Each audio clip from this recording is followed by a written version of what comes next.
The winds of change are blowing through Brazilian football. After years of chaos, inconsistency, and disappointment, something different seems to be happening.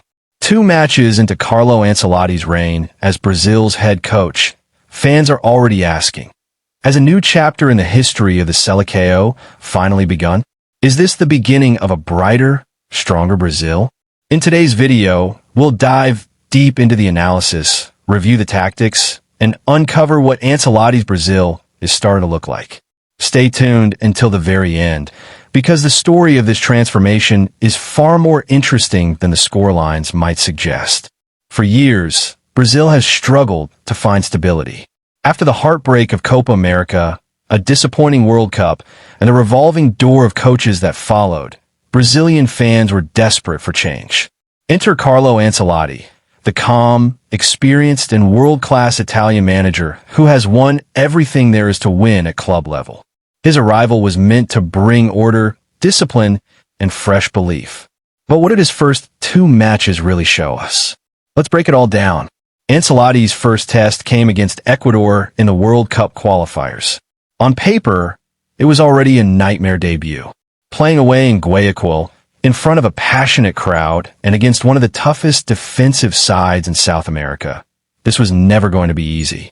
Brazil lined up in a 4-3-3 formation, but from the very start, it was a physical, scrappy battle. The match ended 0-0, a goalless draw that at first glance might look disappointing. But when we dig deeper, there's more to the story.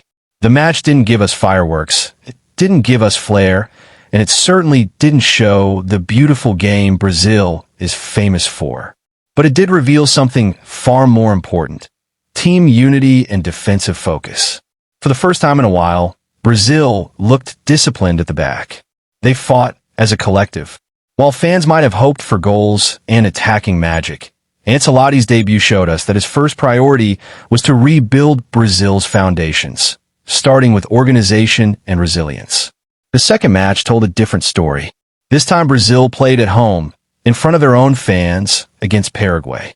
And here, we finally got a glimpse of what Ancelotti's Brazil could become. The team dominated possession with nearly 75%, created more chances, and looked sharper in attack.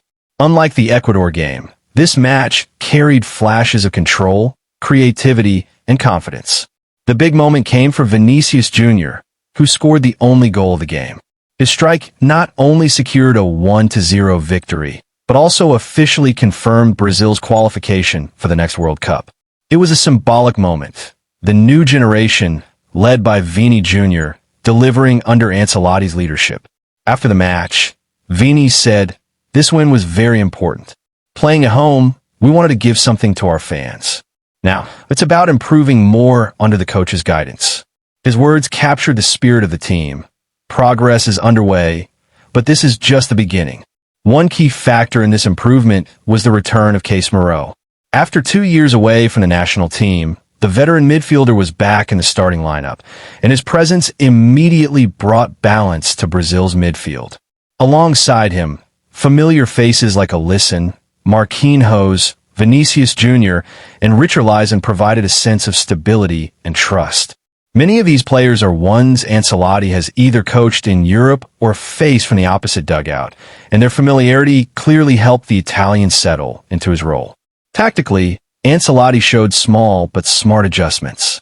Against Paraguay, he brought in Gabriel Martinelli and Rafinha, adding pace and unpredictability to the attack. That injection of energy allowed Brazil to stretch Paraguay's defense and keep the pressure constant. The numbers told the story. 11 shots for Brazil compared to Paraguay's 5, and long stretches where the opposition couldn't get near the ball. But perhaps the biggest takeaway from these first 2 matches wasn't the attacking display. It was the defense. Under previous coach Dorival Jr., Brazil often looked disorganized at the back, leaking goals and losing shape under pressure. With Ancelotti, the difference has been night and day. 2 games, 2 clean sheets, and not by accident.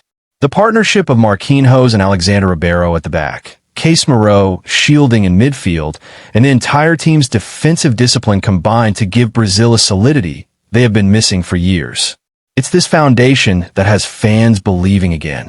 No, Brazil haven't yet dazzled with the kind of free-flowing, samba-style football that defined their golden eras. The flair isn't back, at least not yet. But what Ancelotti has started to build is arguably more important at this stage. A team that functions as a collective, a team that defends together, and a team that plays with purpose. We also can't ignore the context. These two games weren't against weak opposition. Ecuador at home is one of the toughest fixtures in South America, a team that rarely concedes in their fortress of Guayaquil. Paraguay came into the match unbeaten, and yet Brazil controlled the game and broke their resistance. To walk away with 2 clean sheets against these opponents is no small achievement. So, is this the rebirth of the Golden Brazil? That's the big question on everyone's mind. 2 matches are, of course, too early to draw dramatic conclusions. Ancelotti himself would admit there is still a long way to go before this team reaches its true potential. But within these small steps, we can already see the bigger picture forming. This is no longer a scattered group of individuals. It is becoming a real team. For the fans, the hope is clear that Ancelotti's calm leadership and tactical intelligence can finally bring back stability and guide Brazil into the World Cup as genuine contenders. The signs are encouraging. No, this Brazil isn't yet the free-flowing, breathtaking Seleção of old. But what we've seen is a disciplined, united side that is laying the foundation for future success. Ancelotti's Brazil might not be dazzling yet, but they are walking firmly on the path to becoming winners again. And sometimes in football, that's exactly how greatness begins.